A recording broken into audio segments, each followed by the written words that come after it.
चलो आमे तुमको अभय प्रदान करछु शून्य देहरे उड़ी चल के जीवो बेस बेस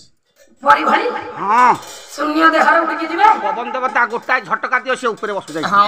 पवन देवता ये आसी थला पवन हां से ऑटो की गला ये उड़ी परिबे ने गोटा जहां निज चेष्टा बळे उड़ी भी पवन बाट की गला दाना थला वासिला की गोटा पवन छाड़ीबी सब जगह रु झिझ रखिछि मेरे तुमने पवन देवता पछरु छाड़ीबो देखिबो छाड़ीबी नहीं छाड़ेनी ना रखी तेन मोर सदा विद्वान मंडल मान मोर लक्ष्य करंतु जा सम्मति दे छंदिया गया राजा नहुष इंद्रासन रे बसिबा गला गया स्वर्गधीश्वर देवराज इंद्र पदर अधिष्ठित हेबा निमंत्र तो आनंदर पूर्वक पाछोटी नहीं इंद्र आसन रे अलंकृत करि छंदी राजा नहुष जय राजा नहुशंकर जय राजा दित्येंद्रंकर जय राजा नहुशंकर जय प्रभु नारायणंकर तेणु बसिला गया इंद्रासन देवता मानक शासन कले इति अवसर देवर्षि चिंता कले साधारण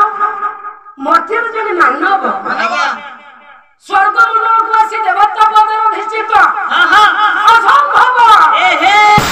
सुंदर लागुनी ना एटा बड़ असंभवनीय कथा प्रभु तो कहि छंती आमे सेते कोन करिला स्वर्ग निया घोड़ा हेला गया देवर्षि जाई जम देवता से जो नहुष राजा भारी गर्भ करूची गर्भ एबी तार बेसी गर्भ होई गाणी नहीं रे सेटा गर्भ तेणु निया लगे निया घोड़ा रे पो देवर्षि सिए हां ताको ना नारद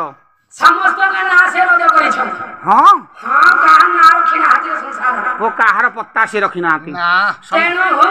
कहले प्रभुंकर कथा मानिले देवता माने आनके इंद्र बदले उडा मोटेरा मानव को बसैले हां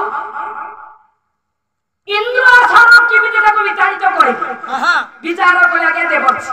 मु जदि ताको इंद्र आसन न तड़ीची ताने मो ना नादर नह नारद